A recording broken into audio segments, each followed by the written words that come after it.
Prezados irmãos, que a graça e a paz da parte de Deus, nosso Pai, e da parte do Senhor Jesus Cristo seja com todos vós. Mais uma vez, meus irmãos, meus amigos, estamos juntos, graças a Deus, para estudar um pouquinho mais da palavra de Deus. Eu hoje quero falar sobre pré-tribulação. Pré-tribulação, a chave para o quebra-cabeça. E para não perdermos o costume, não é verdade? Estaremos lendo a palavra de Deus, que é coisa muito boa, e convido você também para me acompanhar. Eu lerei em duas passagens já de imediato. Primeiro, Mateus capítulo 24, versos 29 a 31. E depois, Apocalipse 13, de 7 a 17. Se você quiser me acompanhar, será uma grande alegria para mim, ok? Em Mateus 24, do versos 29 a 31, está escrito assim: Logo em seguida à tribulação daqueles dias, o sol escurecerá, a lua não dará sua claridade. Então aparecerá no céu o sinal do Filho do Homem. E ele enviará seus anjos com grande clangor de trombeta, os quais reunirão os seus escolhidos dos quatro ventos, de uma a outra extremidade dos céus. Agora, Apocalipse, capítulo 13, a partir do verso 7 até o 17, ok? Vamos lá? Foi-lhe dado por Deus também que pelejasse contra os santos e os vencesse. Deu-se-lhe, agora por Satanás, ainda autoridade sobre cada tribo, povo, língua e nação. E adorá-la-ão todos os que habitam sobre a terra, aqueles cujos nomes não foram escritos no livro da vida do Cordeiro que foi morto desde a fundação do mundo. E lhe, a segunda besta, tá? Estou falando falso profeta do anticristo. Foi dado comunicar fôlego à imagem da besta, para que fizesse morrer quantos não adorassem a imagem da besta, para que ninguém possa comprar ou vender, senão aquele que tem a marca, o nome da besta, sobre a mão direita ou sobre a fronte. Aí no verso 17. É claro que eu pulei um pouquinho, não é para a gente poder ganhar tempo, mas você me acompanhe aí, faça a leitura completa, por favor. Os versículos de Mateus 24, que eu acabei de ler com vocês, apresentam as escrituras mais fortes para um arrebatamento pós-tribulação. De acordo com os defensores de tal opinião, simplesmente não existe nenhum argumento contra o que parece ser afirmado nos termos mais simples. Logo em seguida à tribulação daqueles dias, reunirão seus escolhidos dos quatro ventos. Não é?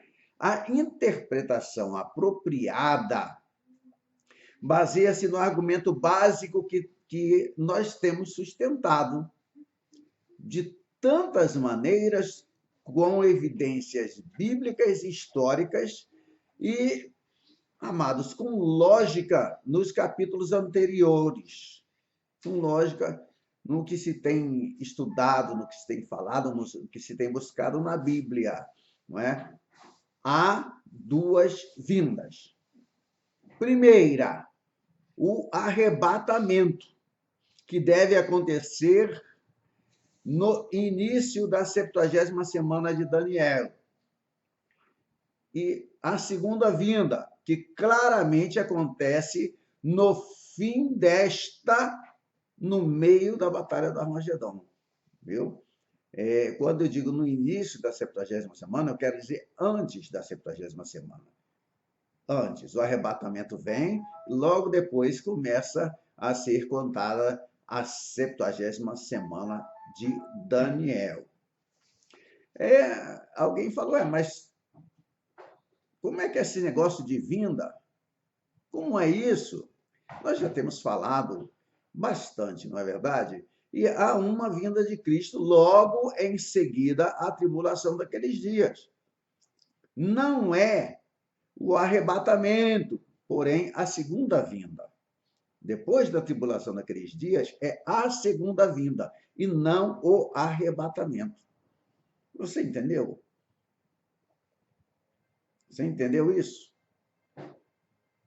A evidência e os argumentos que demos apoiam maciçamente essa conclusão, a não ser que você não queira enxergar. Assim também o faz a linguagem que até agora nós temos utilizado. Há vários fatores para levarmos em consideração. O primeiro é que a vinda descrita nesses versículos acontece após a tribulação e é acompanhada por sinais inconfundíveis no céu que serão visíveis a toda a humanidade e reconhecidos por ela. No entanto, o arrebatamento acontece numa hora em que as condições são como as dos dias de Noé, como nós falamos no vídeo passado. Nenhuma tribulação terá ocorrido e a última coisa esperada é o julgamento de Deus. Não há sinais acompanhando o arrebatamento.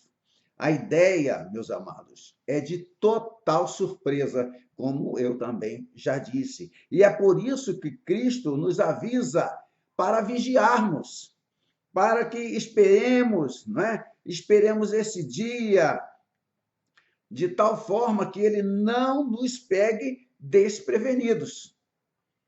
Por quê? Porque vai ser um dia assim, ó, de surpresa, rápido. Mas como é que você chega a uma conclusão dessa, pastor? Eu não consigo enxergar. Irmãos, a linguagem de Cristo deixa isso bem claro, bem claro. Várias vezes, estudando a palavra de Deus, lendo a Bíblia, como quem come, sabe? A gente se alimenta da Bíblia, como quem come um pudim de leite moça, de leite condensado, com colherinha de café, bem aos pouquinhos para ir saboreando. A gente não deve ter pressa ao ler a palavra de Deus. Devemos parar, meditar, ver, procurar ouvir o que o Espírito de Deus está nos comunicando. E quando Jesus Cristo, o nosso Senhor, o nosso Redentor, ele disse: voltarei e vos receberei para mim mesmo, em João 14, verso 3, nós podemos ter uma ideia bem clara do que ele estava dizendo. O que foi? Essa palavra dele, o que foi? Porventura não foi uma maravilhosa promessa de que ele fez quando instituiu a ceia? Para mim foi uma maravilhosa promessa que tem me mantido esperando todo o tempo, toda hora. E esse é um compromisso íntimo para com os seus, um compromisso íntimo de Jesus para com os seus escolhidos. Compromisso de quê? De levá-los para a casa de seu pai, para estar com ele para todo e todo o sempre. Para todo sempre. O que Cristo descreve na passagem de Mateus 24, que eu já li logo no início do nosso vídeo de hoje, parece completamente diferente do arrebatamento. Por isso que alguns têm aquilo ali como uma base para um arrebatamento pós-tribulação, viu? Agora veja, quando Jesus diz o seguinte, no versículo 27 do capítulo 24 de Mateus, ele diz assim, ó, porque assim como o relâmpago sai do Oriente e se mostra no Ocidente, assim há de ser a vinda do Filho do Homem. Obviamente, o mundo está sendo notificado deliberadamente do que está prestes a acontecer. Aquele que foi desprezado e rejeitado está vindo para a vingança. Não está escrito isso? Minha é a vingança, diz o Senhor. Eu retribuirei. Cristo Jesus está pronto para confrontar o anticristo face a face. E olha, vou dizer uma coisa para vocês, esse momento vai fazer a terra tremer. Tremer. Porque certamente, amados, o evento ao qual estou me referindo não é um arrebatamento particular de sua noiva para a casa de seu pai. Pode-se argumentar que um sinal milagroso no céu na hora do arrebatamento aumentaria o terror do desaparecimento de milhões da terra. Mas Cristo não está descrevendo um sinal que aumentará a significância de um arrebatamento misterioso de milhões da terra. Um arrebatamento misterioso. Ele está certamente descrevendo o seu retorno visível ao cenário de sua rejeição para executar o julgamento. Não é preciso muita dificuldade, ou muita inteligência, ou muita capacidade para perceber isso. Isso é uma coisa simples, né? Ele continua dizendo, viu? Lá no verso 30 do Mateus 24, ele diz assim, ó, todos verão o Filho do Homem vindo sobre as nuvens dos céus com poder e muita glória.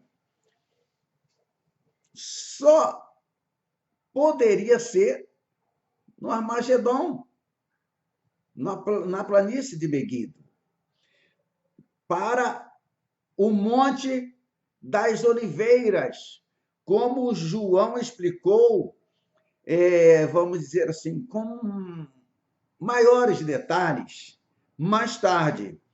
É só você dar uma olhadinha. Nós temos Apocalipse 1, verso 7. Se você quiser ler. Apocalipse 19, de 11 a 20. Eu vou juntar tudo aqui numa leitura só. Mas veja bem, Apocalipse 1, 7, Apocalipse 19, de 11 a 20. Está escrito assim, olha, me acompanhem, por favor. Eis que vem com as nuvens, e todo olho o verá, até quantos o traspassaram. E todas as tribos da terra se lamentarão sobre ele. Vi o céu aberto, e eis um cavalo branco. O seu cavaleiro se chama Fiel e Verdadeiro. Os seus olhos são chama de fogo. Na sua cabeça há muitos diademas. E seguiam-no os exércitos que há no céu, montando cavalos brancos, com vestiduras de linho finíssimo, branco e puro. Sai da sua boca uma espada afiada para com ela ferir as nações. E ele mesmo as regerá com um cetro de ferro. E pessoalmente pisa o lagar do vinho do furor da ira do Deus Todo-Poderoso. E vi a besta e os reis da terra, com os seus exércitos, congregados para pelejarem contra aquele que estava montado no cavalo. Confira aí, eu já dei a referência. Cristo veio uma vez como o Cordeiro de Deus, como um cordeiro mudo perante seus tosqueadores, ele ficou calado diante de seus acusadores, pois ele tomou o nosso lugar. Nós que não tínhamos respostas às acusações de Deus contra nós.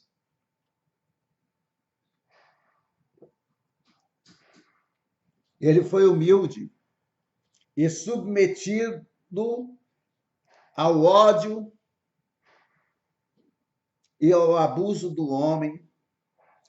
E, inclusive, ele deixou que eles o pregassem numa cruz. Você sabe a história, né? Agora, ele não vem mais como o Cordeiro de Deus. Ele vem como o leão da tribo de Judá. E vem em majestade e poder, porque ele é o Senhor da glória. Ele é o Criador do universo e vem para executar o julgamento sobre os incrédulos. Vem para executar, repito, o julgamento sobre os incrédulos. E é por isso que a segunda vinda será como um relâmpago cortando o céu, visível a todo olho. Você já reparou que o relâmpago cortando o céu é visível a todo olho? A linguagem não está certamente descrevendo o arrebatamento dos santos ao céu, mas a descida visível, descida visível de Cristo para a terra com todos os santos. Com todos os santos. Ouviu bem? Com todos os santos. E para que os santos desçam com ele, não é necessário que os santos tenham subido antes? Cabeça não é só para separar a orelha, não, tá? É para pensar. Os santos o estarão acompanhando. Eu estarei lá, você sabia? E você? Creio que sim. Você que crê em Cristo, você que entregou teu coração a Ele, você que vive a vida que Cristo preparou para você, com temor, preparando a sua vida através do caminho santo, não é? Andando na estrada, no caminho, não é? Conhecer o caminho é uma coisa, não é? Agora, andar nele é outra. Se nós estivermos andando no caminho, nós subiremos para depois voltarmos com ele. A sua missão neste momento não é de arrebatar uma noiva para o céu, mas de confrontar o anticristo nessa terra. Não é? A sua missão de destruir o reino maligno do anticristo e estabelecer seu próprio reino de justiça. Esse não é o arrebatamento de seus santos para o trono de julgamento de Cristo no céu, mas a incrível execução do julgamento sobre os incrédulos nesta terra. E os escolhidos? E os escolhidos? Os argumentos que nós utilizamos podem parecer lógicos. E é a resposta dos defensores do arrebatamento pós-tribulacional. Mas essa passagem que nós acabamos de ler, de mencionar para com cada um de vocês, diz claramente que ele leva seus escolhidos E isso deve referir-se à igreja. Então, só pode ser o arrebatamento. Tem o som da trombeta também, tal como em 1 aos Tessalonicenses, capítulo 4, e 1 aos Coríntios, capítulo 15. Não poderia ser mais evidente. O arrebatamento acontece juntamente com a segunda vinda no fim da grande tribulação. Você ouviu o que eu disse? Não poderia ser mais evidente. Foi isso que eu disse. Agora, o arrebatamento acontece juntamente com a segunda vinda no fim da grande tribulação. A segunda vinda é que é no fim da grande tribulação. Agora, como nós já falamos, são dois eventos que não podem ocorrer ao mesmo tempo. E, além disso, essa passagem, por sua própria linguagem, se você prestar atenção aí, confere, por favor, vai devagar. Deixa qualquer pensamento preconcebido, vai devagar. Essa passagem, por sua própria linguagem, confirma o fato. Veja o versículo de Mateus 24, 31. Dá uma olhada novamente e note alguns contrastes entre ele e as passagens sobre o arrebatamento. Eu não vou fazer isso, vou deixar para você fazer. Você tem que fazer sua lição de casa, seu homework. Em 1 aos Tessalonicenses 4, nós temos a voz do arcanjo e a trombeta de Deus. Aqui, nós temos um grande clangor de trombeta, mas nenhum arcanjo. Prestou atenção? No arrebatamento, é o próprio Cristo que nos leva para encontrá-lo nos ares. Aqui são seus anjos que reunirão os seus escolhidos. Está percebendo a diferença? Também, amados de Deus, não há nada sobre serem levados para encontrá-lo nos ares. O termo reunir é totalmente diferente. A reunião é dos 4 ventos ou dos 4 cantos da terra sob o céu. Obviamente, para um único local dessa terra, não para um encontro nos céus. Agora, faço uma afirmação e uma pergunta. São os seus escolhidos que estarão se reunindo. Essa é a afirmação. E a pergunta? Quem seriam eles, esses tais escolhidos? Esse termo, ele é usado para a igreja, mas também para Israel. Em Isaías, capítulo 45, versículo 4, está escrito assim: por amor de meu servo Jacó e de Israel, meu escolhido. Se fosse para a igreja, eles seriam levados para encontrar Cristo nos ares. Mas, ao contrário, eles estão sendo reunidos de volta em sua própria terra para o reinado milenar do Messias, exatamente como os profetas hebreus previram. E você pode abrir a sua Bíblia aí, em Isaías 65. Perdão, irmãos.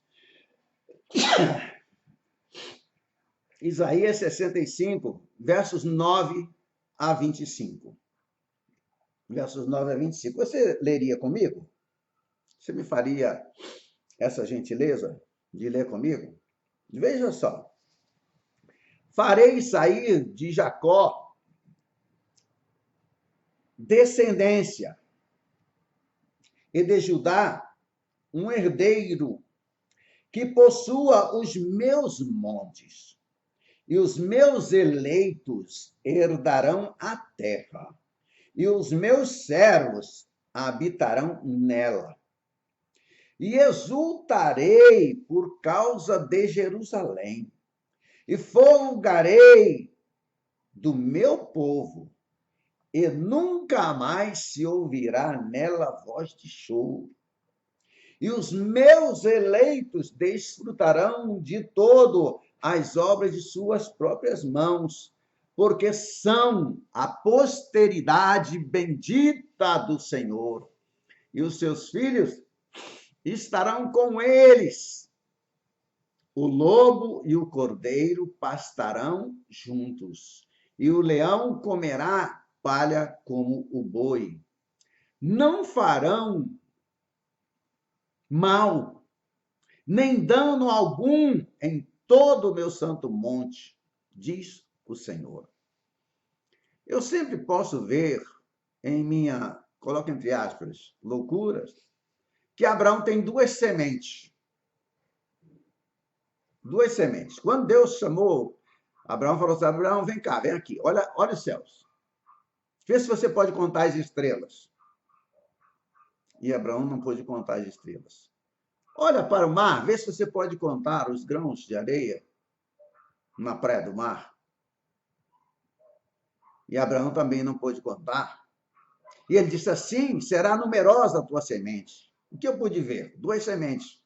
Uma celestial, a igreja, e outra terrena, Israel.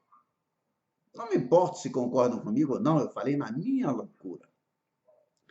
Mas só podemos concluir que a palavra escolhidos aqui quer dizer descendência de Abraão, Isaque e Jacó, descendência terrena. Eles estão sendo reunidos pelos anjos de todas as partes do mundo e levados a Israel, onde Cristo chegou para destruir o anticristo, para resgatar o seu povo e estabelecer o seu reino. Todos os judeus sobreviventes que ainda não voltaram a Israel serão reunidos ali de todos os cantos da terra para encontrar o seu Messias e participar do seu reino milenar. O arrebatamento, amados, é um evento completamente diferente. Ele precedeu por alguns anos. Por alguns anos. Só a 70ª semana tem 7 anos. Então, por mais do que isso, por mais de 7 anos, ele precedeu o que está sendo escrito, ou o que está relatado aí nesses versículos que eu citei, de Isaías 65 e os anteriores também. Na verdade, se o arrebatamento não ocorresse, o anticristo não chegaria ao poder. Opa, que é isso? Que é isso? Os eventos finais descritos no Apocalipse exigem que o arrebatamento prepare o palco e, como um catalisador, cause a ocorrência dos alinhamentos de outra maneira impossíveis. Parece absurdo para você? O anticristo precisa do arrebatamento da igreja para que ele possa aparecer. Sem o arrebatamento, todos os santos, confira aí Zacarias 14, verso 5, não estariam no céu, prontos para acompanhar a Cristo de volta à terra. Sim, ele precisa do arrebatamento antes de poder dar as caras. E agora?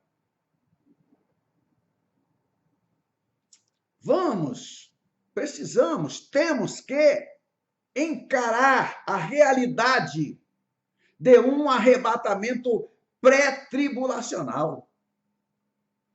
Quer alguém acredite ou não no arrebatamento, vamos supor por um momento que ele realmente tenha acontecido. E aqui está um evento tão diferente de qualquer outra coisa na história que chega a desafiar a melhor de todas as imaginações. Sem qualquer aviso prévio, na verdade. Quando tudo parece perfeito e o mundo se cumprimenta pela paz e segurança que parecem garantidas, veja primeiro aos Tessalonicenses, capítulo 5, verso 3. Vários milhões de pessoas de todas as nações, raças e localidades instantaneamente desaparecerão na face da terra. Estimativas colocam o número de crentes na China em mais de 100 milhões. Na África, outros 100 milhões. Nos Estados Unidos, 50 milhões. Na América Latina, mais 50 milhões. Eu falei estimativa, gente. Não estou cravando números ali, nem brigando, nem procurando que entenda. No entanto, de provavelmente 1,7 bilhões de cristãos nominais no mundo, eu acho que até mais do que isso, 2 bilhões, mais de 2 bilhões, de cristãos nominais. Cristãos nominais, eu quero dizer, aqueles que apenas têm nome de cristãos, que se dizem cristãos, só porque vão a uma igreja ou são desta ou daquela denominação. Viu? De quase desse montante todo, seria razoável supor que ao menos uns 400 milhões verdadeiramente conhecem o Senhor e subiriam no arrebatamento. Isso equivale a toda a população dos Estados Unidos da América e mais o Brasil juntos. Não se pode nem imaginar o impacto de tamanho desaparecimento em massa. Não dá para imaginarmos. Centenas de milhões de pessoas ao redor do globo terão testemunhado o impossível. Opa, o que é impossível? O impossível. Um parente, amigo, vizinho, conhecido, ou um completo estranho, ou talvez uma combinação de vários deles, subitamente desaparece. Subitamente desapareceram. Assim, sem explicação. Pessoas desapareceram de escadas rolantes nos shoppings, sumiram instantaneamente de elevadores em prédios de apartamentos ou prédios comerciais, ou de aviões em pleno voo. Em alguns casos, já estou colocando até no passado, né? É porque isso é certo. Isso é assim mesmo. Mas você está usando a linguagem no passado? Sim. 700 anos antes de Jesus nascer, Isaías disse assim: um menino nos nasceu,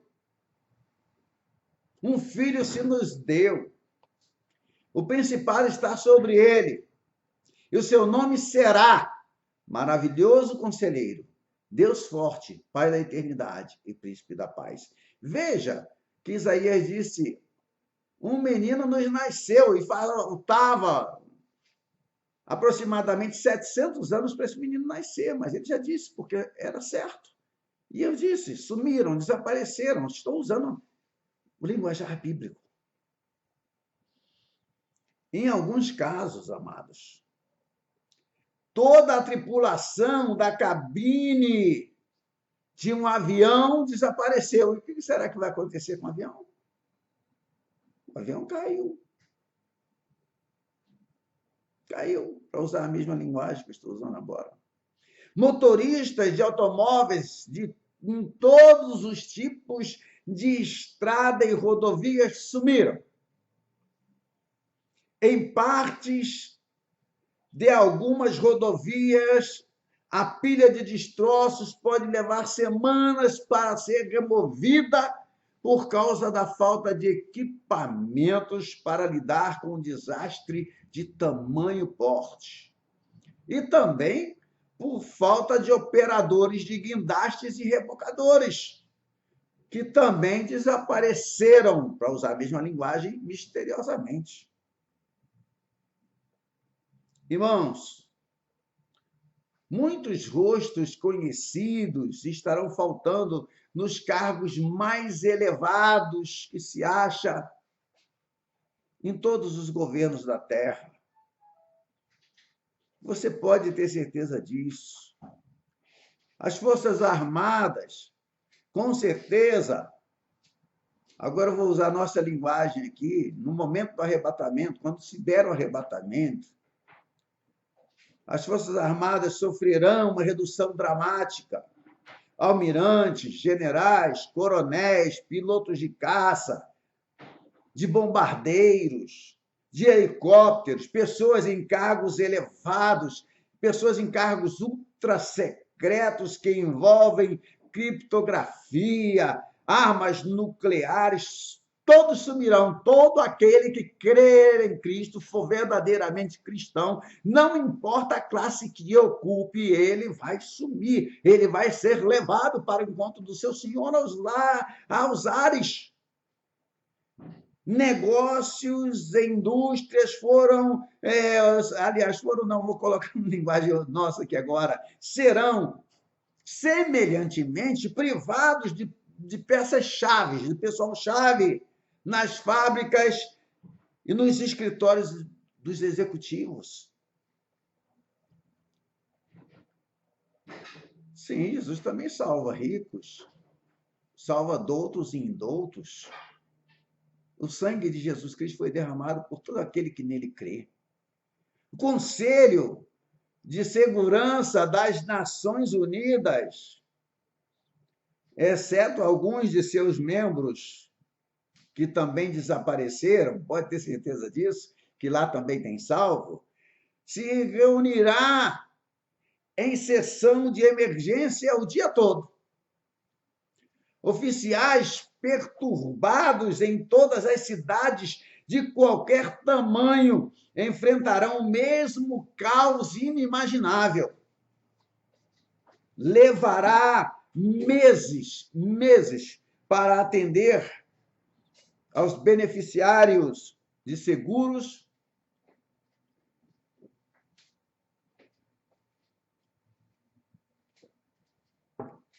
de pessoas desaparecidas, arrumar a confusão das contas bancárias e de cartões de crédito, cujos donos já não podem mais receber ou pagar. Arrebatamento dos escolhidos, da igreja de Jesus Cristo, do povo salvo, daquele que é cidadão do céu. Está pensando que vai ser pouca coisa? Coisa pequena? Com certeza, isso que eu estou dizendo aqui, você já pensou, já ficou sentado, às vezes, na sua cadeirinha de descanso, imaginando o que aconteceria na verdade, não é mesmo? É tão bom a gente parar e ficar pensando nas coisas de Deus. É maravilhoso ver isso. Não faz o nosso coração bater assim mais forte? Não faz com que o batimento cardíaco acelere? Pensar nisso, pensar no que vai acontecer. Que coisa esplêndida para aquele que está esperando Cristo. uma passagem em Lucas que diz assim: ao retornar Jesus, a multidão recebeu com alegria, porque todos o estavam esperando. Quem está esperando Jesus vai recebê-lo com muita alegria. Imagina isso com muita satisfação. O efeito, irmãos, de um arrebatamento pré-tribulacional no mundo não é um efeito pequeno, não. Não é um efeito que possa ser desprezado. Todo o caos ao qual acabo de me referir é obscurecido pelo fato terrível, sim, de centenas de milhões de crianças também terem desaparecido subitamente. Meus irmãos,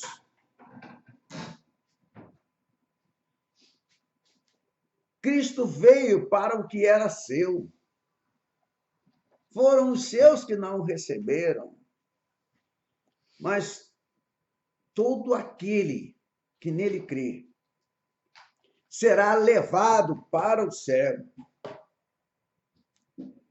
E eu digo para vocês, quase não haverá família em qualquer parte do mundo, de qualquer nação ou religião que fique intocada. Aqui, neste momento, está o aspecto mais doloroso e terrível desse desastre incompreensível. Sim, eu digo que é um desastre incompreensível. O homem vai ficar doidinho.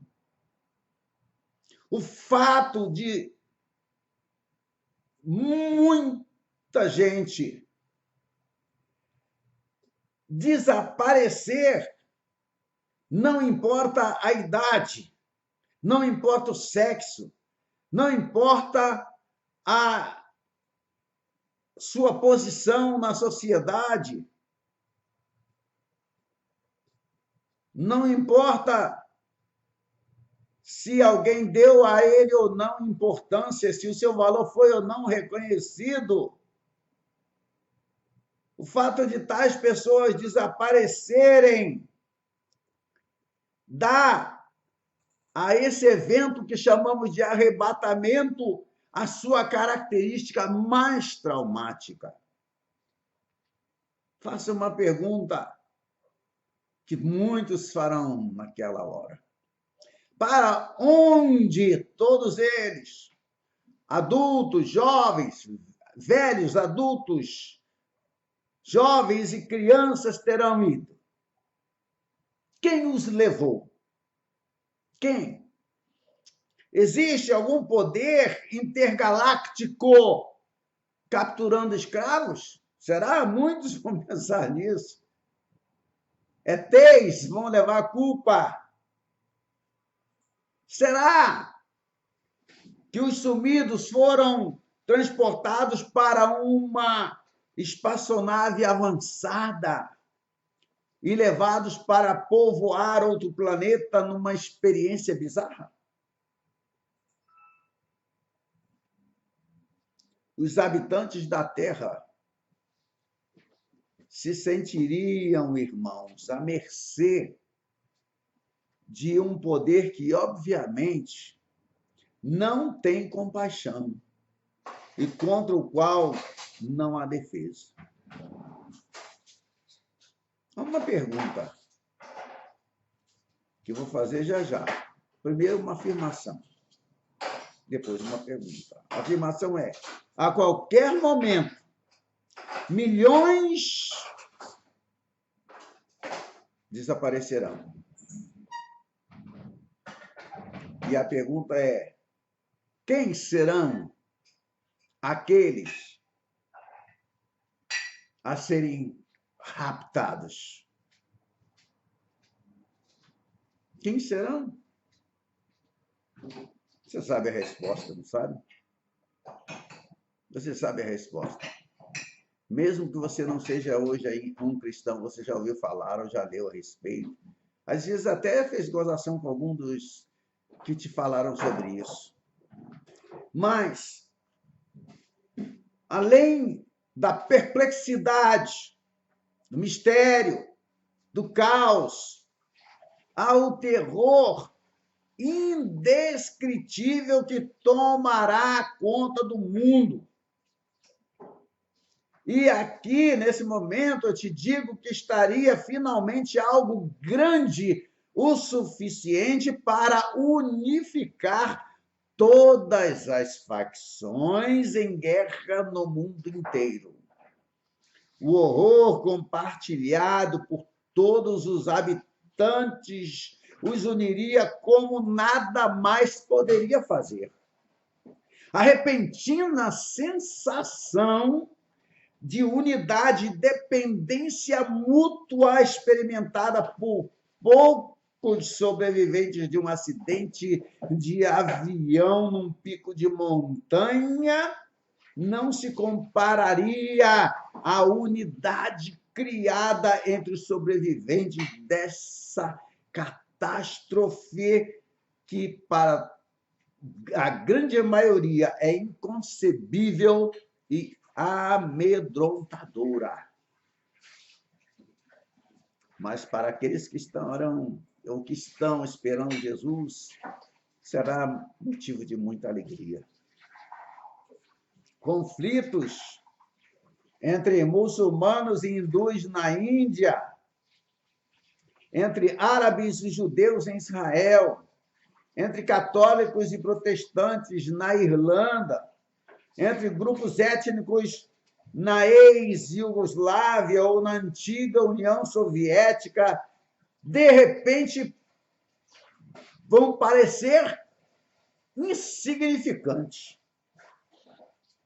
Tudo o que parecia tão importante há um minuto atrás, amor ou ódio, guerra ou paz, lucro ou prejuízo, emprego ou desemprego, notas na escola ou salário no trabalho, fosse o que fosse, perderia ou perderá, seja o que for, perderá sua importância.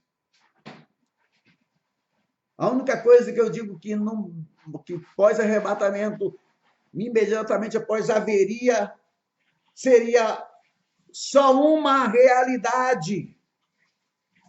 Apenas uma realidade.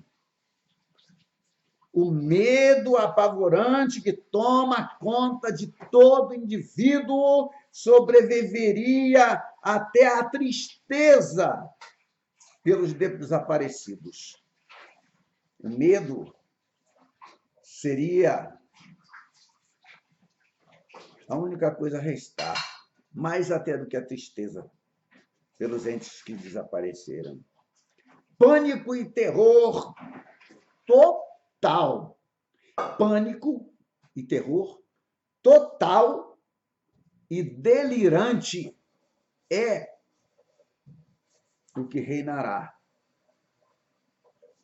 Sim. Ah, mas eu não concordo. Tudo bem. Para. Pensa. Medita. Peça ajuda ao Espírito de Deus. Peça para ele abrir os seus olhos, os olhos do seu entendimento. Irmãos, quando falamos sobre o arrebatamento, quando falamos de arrebatamento, quando falamos no arrebatamento, nós temos aquele evento ou um evento cuja magnitude poderia remover todas as outras considerações e unir o mundo completamente como nada mais poderia. Nada mais. Há aqueles que sugerem, por exemplo, que a Terceira Guerra Mundial poderia ter esse efeito. E que das cinzas de um holocausto nuclear viria a unidade necessária. Esse é um cenário, no mínimo, duvidoso, no mínimo. Nenhuma guerra até agora teve tal efeito. Nem seria possível ser esse o caso de qualquer guerra no futuro. Guerras deixam feridas profundas e ódios renovados que só podem aumentar a divisão, não trazer a unidade. Qualquer cenário capaz de unir o mundo deve lidar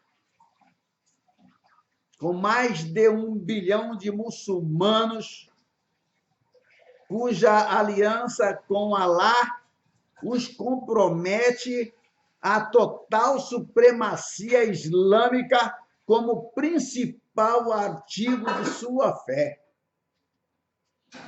Nenhum tratado de paz no Oriente Médio, nenhuma garantia, nenhuma ameaça, nenhum acordo jamais pode mudar esse compromisso fanático subjacente. Árabes não são nem unidos entre si e estariam se matando se não tivessem um inimigo em comum. Pode ter certeza disso.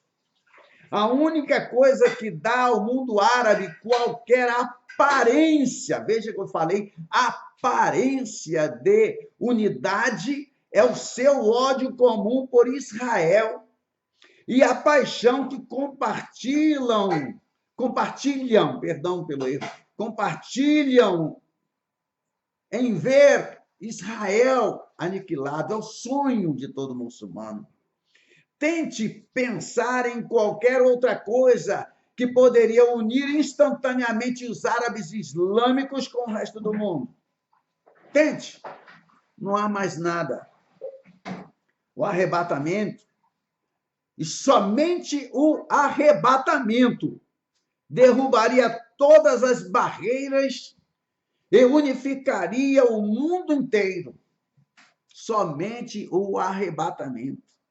Árabes e até o mais fanático dos muçulmanos compartilharia então um terror em comum com todos os sobreviventes dessa calamidade mundial. Um terror tão grande que até o desejo de aniquilar os judeus seria, pelo menos temporariamente, esquecido. Pelo menos temporariamente.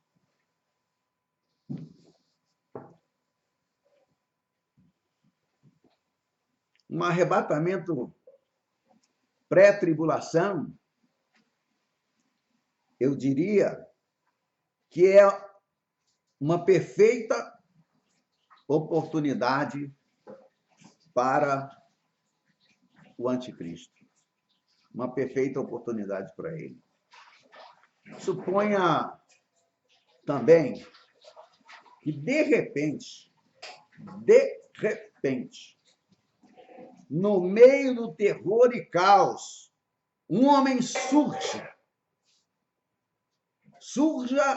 com uma explicação engenhosa, mas sensata para o que ocorreu.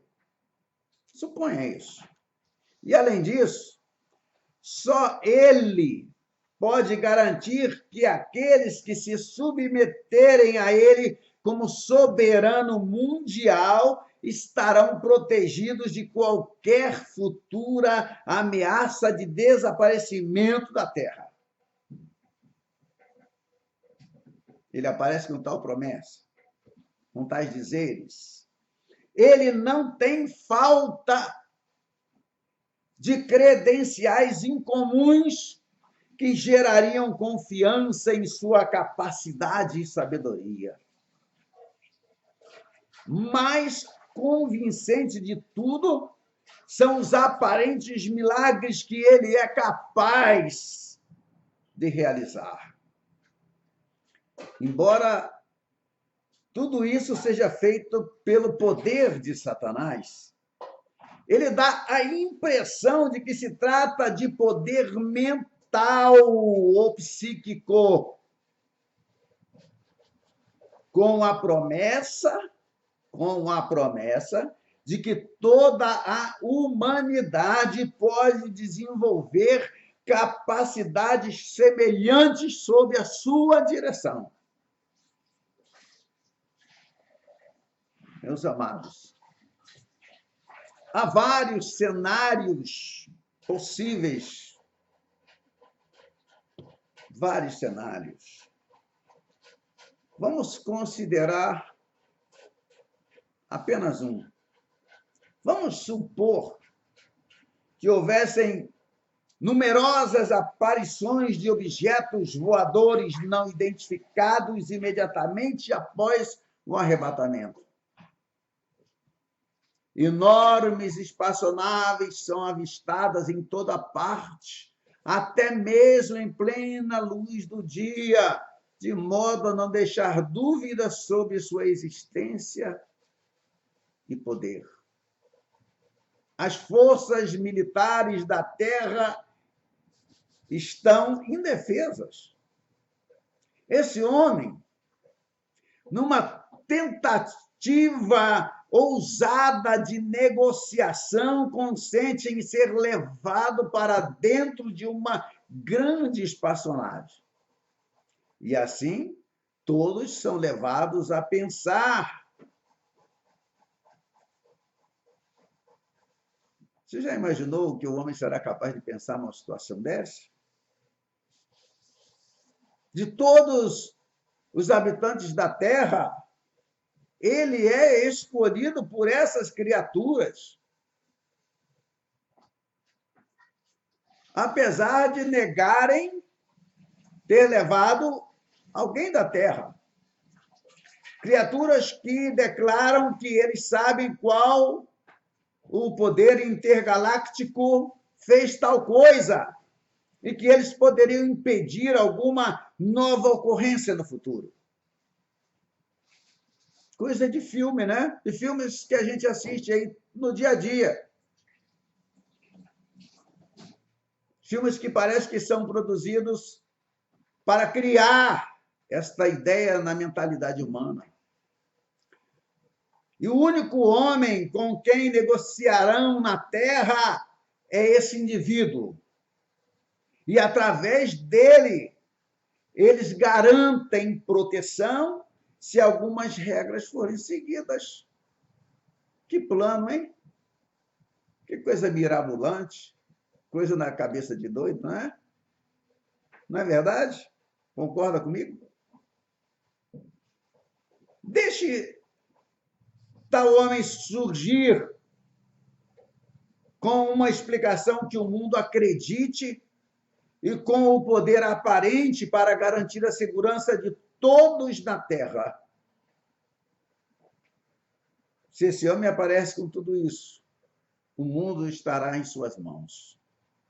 Ele talvez até afirme estar negociando com algum conselho intergaláctico. Bom, né? Gostei de falar essa palavra, intergaláctico, para o retorno daqueles que desapareceram.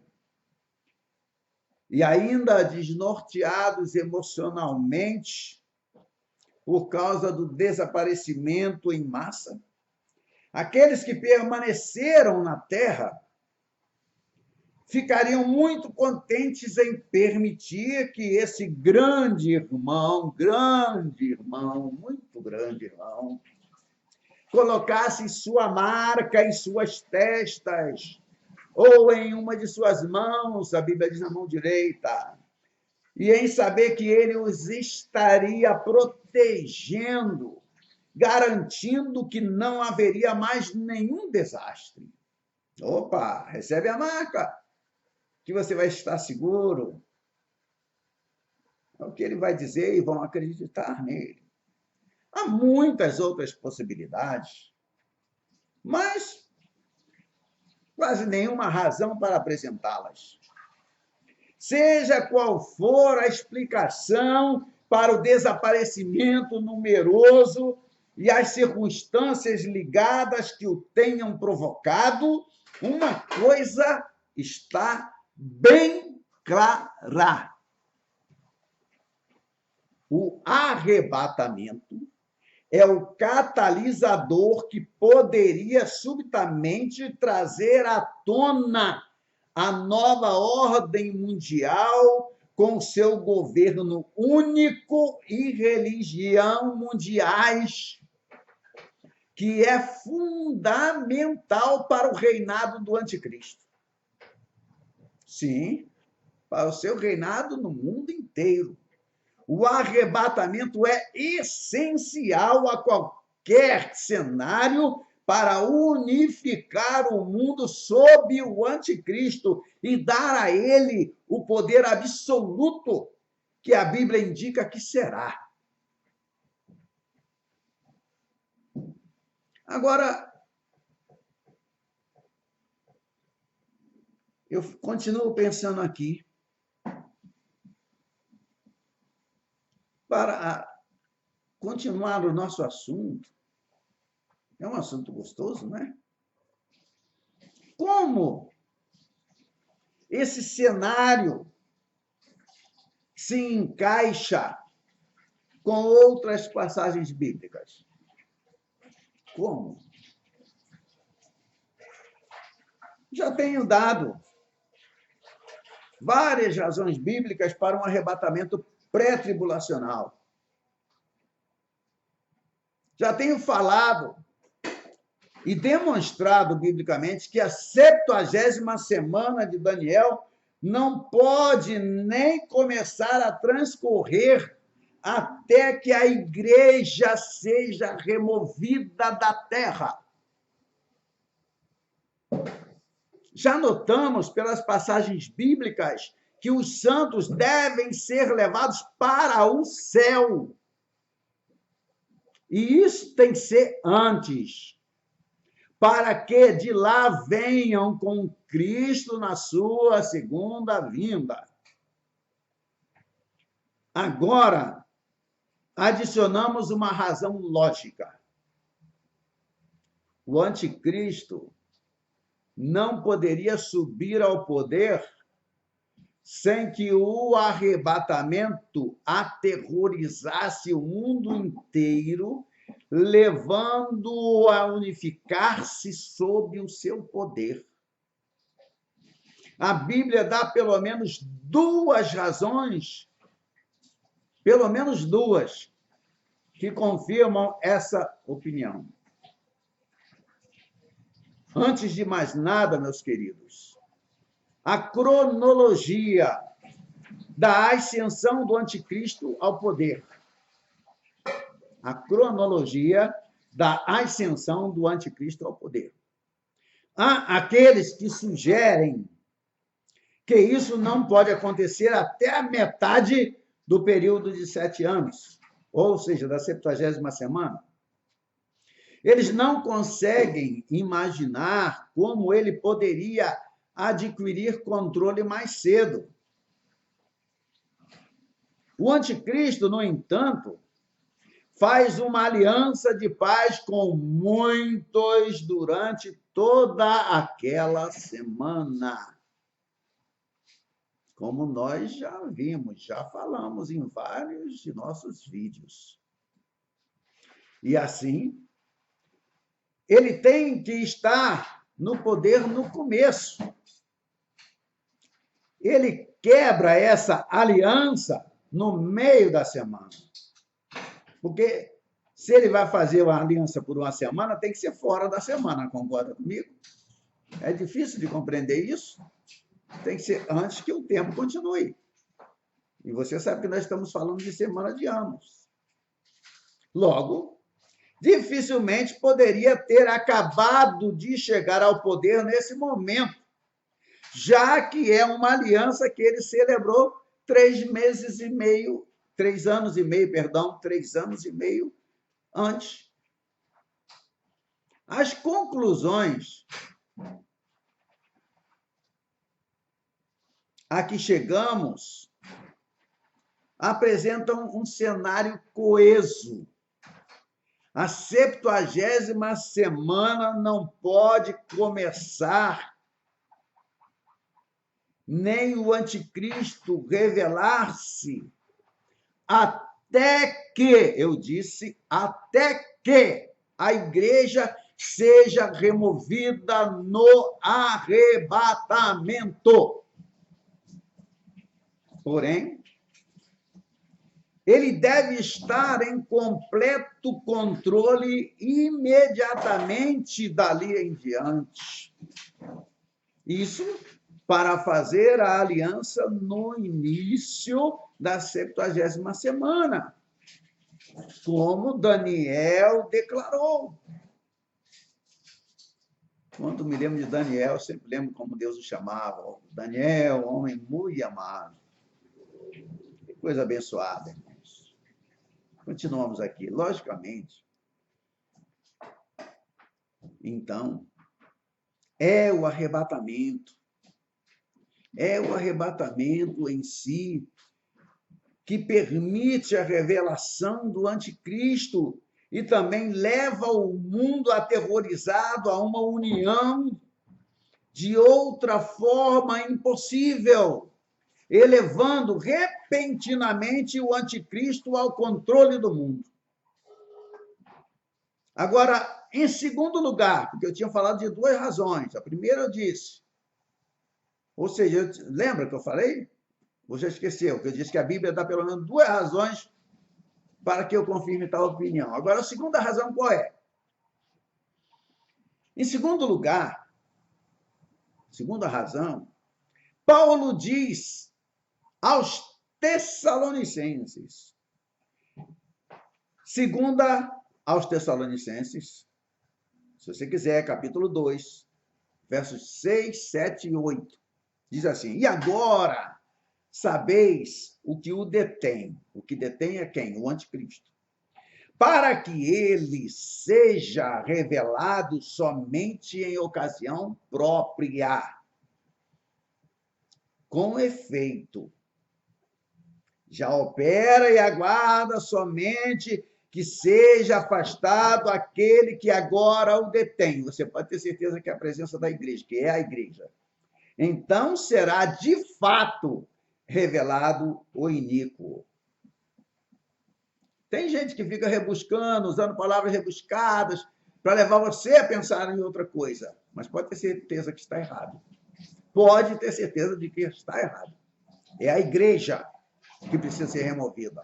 É a presença da igreja na terra que impede que o anticristo seja revelado. Uma pessoa está impedindo... Opa, eu falei pessoa agora. E aí, hein? Eu estou me contradizendo? Será? Uma pessoa está impedindo que o anticristo seja revelado. E, obviamente, ele não é uma pessoa comum, pois foi ele que impediu a revelação do anticristo nos dias de Paulo, há 2000 anos atrás. E ainda continua fazendo isso hoje. Ele não é apenas eterno, mas é onipotente. É onipotente, pois Satanás não pode agir até que ele esteja fora do caminho.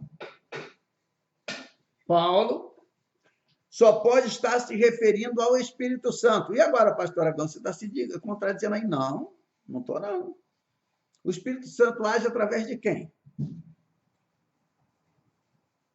Onde é que o Espírito Santo vive? Onde é que ele está? Onde é que você o encontra nesse mundo? Irmãos, você sabe que ele, o Espírito Santo, não pode ser removido da terra porque ele é onipresente. Se você descer aos infernos, você dá de cara com ele lá. Se você subir e fizer um ninho entre as estrelas, você também o encontra lá, ou melhor, ele te encontra lá. Quer você esteja num ninho lá entre as estrelas ou você esteja nas profundezas do inferno. Ele é onipresente, não pode ser retirado. Não é ele, pessoa, que vai ser retirado, porque é impossível isso. mas ele vai retirar o seu poder, vai parar de agir com poder para deter a aparência o aparecimento do Espírito Santo. Porque ele atua através da igreja, tirando a igreja, ele tira a igreja e restringe o seu poder. Além disso, meus amados, haverá muitos convertidos pelo Evangelho durante a grande tribulação. E para isso ser possível, o Espírito Santo deve estar presente para convencer e persuadir a pessoa, para abrir os olhos para que a pessoa creia no Evangelho. Então, qual é o significado de aguarda somente que seja afastado? Como isso se poderia aplicar ao Espírito Santo? Você lembra do que está escrito em Efésios 2, 22? Efésios 2, 22, você lembra? A igreja é descrita como habitação de Deus no Espírito. Os corpos de todos os crentes são santuário do Espírito Santo. 1 aos Coríntios 6,19. Deus, o Espírito,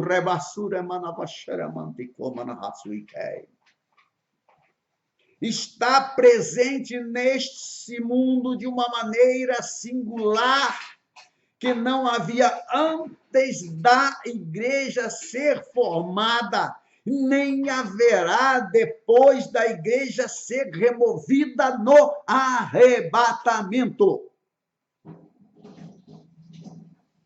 Quando a igreja é levada para o céu, essa presença especial, me permita falar assim, do Espírito Santo também será removida, apesar de ele estar aqui como Deus onipresente, como ele é eternamente por todo o universo.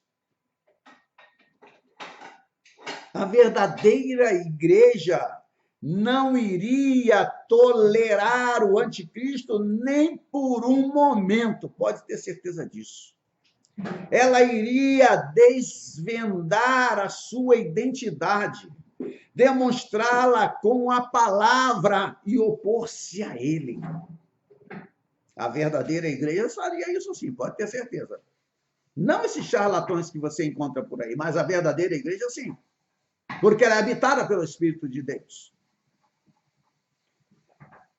A verdadeira igreja iria advertir os outros ativamente e colocar-se firmemente no caminho do anticristo e de seus estratagemas diabólicos.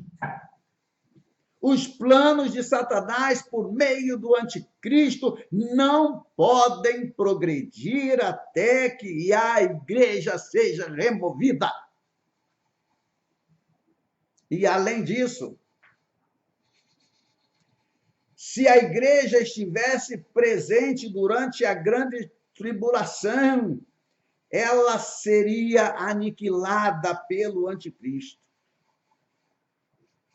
Mas isso não seria permitido por Deus. Aquele que protege a igreja, aquele que disse, as portas do inferno não prevalecerão contra ela, é o mesmo que dá ao anticristo poder para pelejar contra os santos e os vencer, matar. Como ainda para fazer morrer quantos não adorarem a imagem da besta. Dê uma olhadinha em Apocalipse 13, 7 a 15. A única maneira de proteger a igreja e, ao mesmo tempo, permitir que o anticristo mate todos os santos é retirar a igreja. Os santos que são mortos pelo anticristo são aqueles que anteriormente não tinham rejeitado a verdade e se tornaram crentes em Cristo durante a grande tribulação. Aqueles que receberam a Cristo durante a tribulação é que serão mortos por ele. Eles pagam por sua fé com o seu sangue. Você conhece essa passagem que eu vou ler agora? Será que é preciso dizer onde está? Vou dizer para você me acompanhar. Apocalipse 6, verso 9 a 11. E Apocalipse 7, verso 14. Se puder, me acompanhe. Vi, debaixo do altar, as almas daqueles que tinham sido mortos por causa da palavra de Deus e por causa do testemunho que sustentavam. Clamaram em grande voz, dizendo: até quando, ó soberano Senhor, não julgas nem vingas o nosso sangue dos que habitam sobre a terra?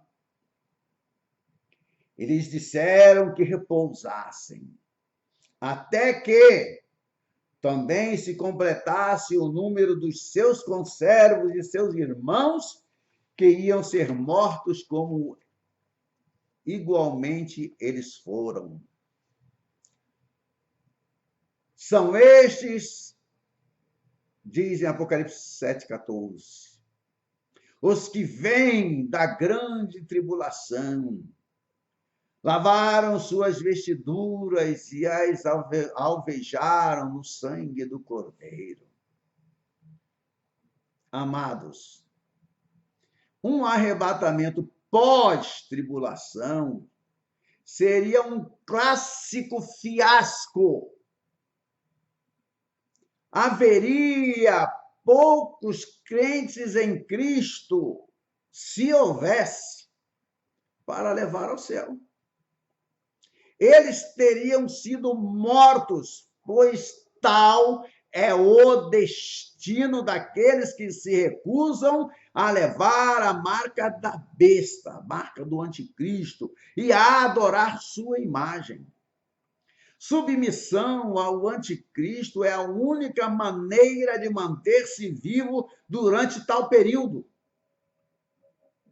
Para aqueles, porém, que levarem a marca da besta e adorarem a sua imagem, há um destino ainda pior. Ué, que destino é esse? Abra aí, Apocalipse 14, verso 9 até o 11. Dá para me acompanhar? Estamos concluindo o nosso estudo de hoje. O que está escrito em Apocalipse 14, de 9 a 11? O seguinte: se alguém adora a besta e a sua imagem, e recebe a sua marca na fronte ou sobre a mão, também esse beberá do vinho da cólera de Deus, preparado sem mistura. E não tem descanso algum, nem de dia, nem de noite. Os adoradores da besta e da sua imagem, e quem quer que receba a marca do seu nome.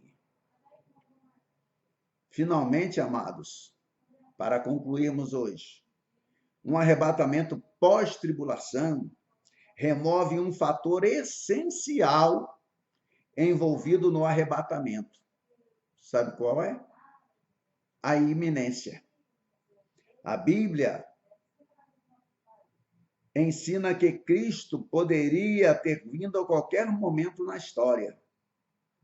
E não há nada que impeça a sua vinda nesse exato momento. E é sobre isso que você deve pensar. É sobre isso que você deve meditar. Se você aprendeu alguma coisa com esse vídeo, compartilhe com seus amigos, seus irmãos, seus conhecidos. Ele pode servir para despertar alguns. Quem sabe para levar algumas pessoas aos pés de Cristo. Por isso eu oro e peço a Deus que te abençoe e que te faça um instrumento da fé que há em Cristo Jesus. Ore por nós e compartilhe esse vídeo. Faça os comentários que você desejar. Que Deus te abençoe, em nome de Jesus. Amém? Paz seja contigo e com toda a tua casa, em nome de Jesus. Amém.